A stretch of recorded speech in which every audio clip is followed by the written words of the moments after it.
Hello, this is Tamara with the Knitting Lab, and today I'm going to show you how to do Jeny's Super Stretchy Bind Off.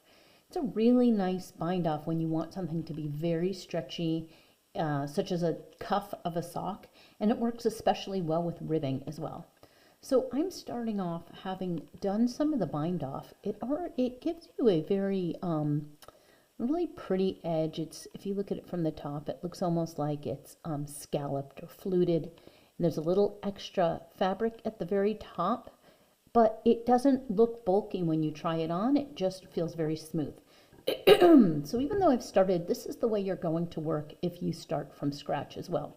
The first stitch in ribbing is going to be a knit stitch, and that's what I have next. So what you would be doing, even if this was your very first knit stitch, is you're going to wrap the yarn around the right needle counterclockwise. Actually, I'm not even going to say counterclockwise. I'm going to say the reverse way that we do for a yarn over. So think of that as a reverse yarn over.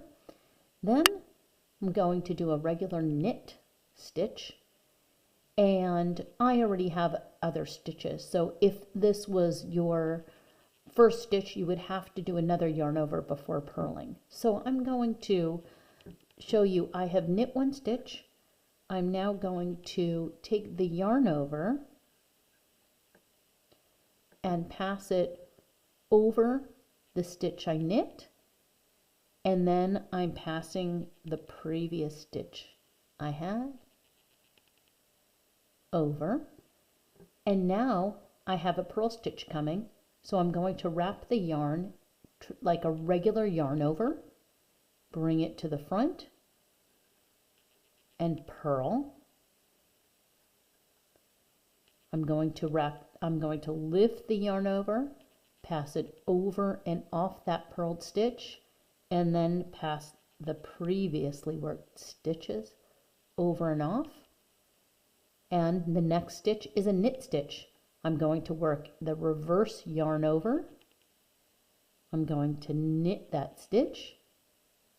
I'm going to slip my needle under the yarn over. The yarn over gets passed over and off the needle, followed by the stitch that was worked, goes over and off. So as we work, you're going to be doing a yarn over, either a reverse yarn over for a knit stitch or a traditional yarn over for a purl stitch. That yarn over gets passed over and off that next stitch, then the original worked stitch gets off. So again, I have a purl stitch coming, so I do a regular yarn over, then I purl the stitch. The yarn over first goes over and off, then the stitch gets over and off. A knit stitch, I work a reverse yarn over, I do the knit stitch, I pass the yarn over and off, and then the original stitches gets over and off. I'm going to do two more.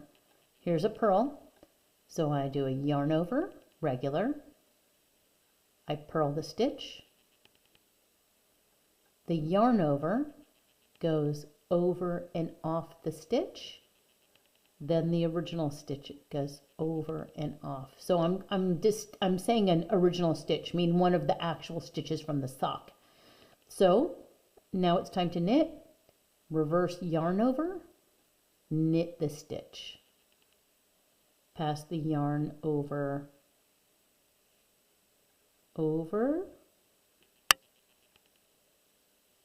pass the original stitch over.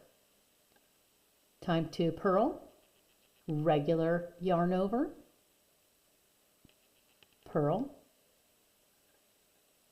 yarn over goes over and off the needle, original stitches gets over and off.